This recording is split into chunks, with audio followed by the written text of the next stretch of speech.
Aspirant லைஃப்பில் எதுக்குடா இதை போய் நம்ம சூஸ் பண்ணோம், வேறு ஏதாட்டும் சூஸ் பண்ணியிருந்தா இப்போ நம்ம சக்ஸஸ் ஆகிருக்கலாமே அப்படின்னு யோசிக்காத. கடவுள் உனக்கு ஒரே ஒரு ஃபீல்டு தான் வச்சுருக்காங்க.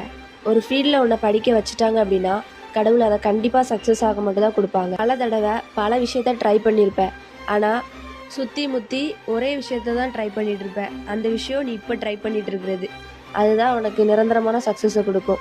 சிம்பிளாக சொல்கிறேன், ஒரு வியாபாரிகிட்ட இருந்து நம்ம பூச்செடி வாங்குகிறோம். அந்த பூச்செடியில் ஆல்ரெடி பூ இருந்தால் நமக்கு அவ்வளோ ஹாப்பினஸ் இருக்காது.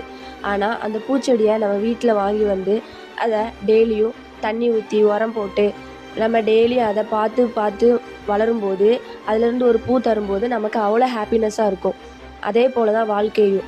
உனக்கு சீக்கிரமாக அந்த பூ மாதிரி சீக்கிரமாக உனக்கு கடவுள் கொடுத்துட்டாங்க அப்படின்னா அதோட அருமை உனக்கு தெரியாது. அதனால் கடவுள் கொடுக்குற சக்ஸஸ் வேணுமா இல்லைனா நீயே தேடின சக்ஸஸ் வேணுமான்னு நீயே டிசைட் பண்ணி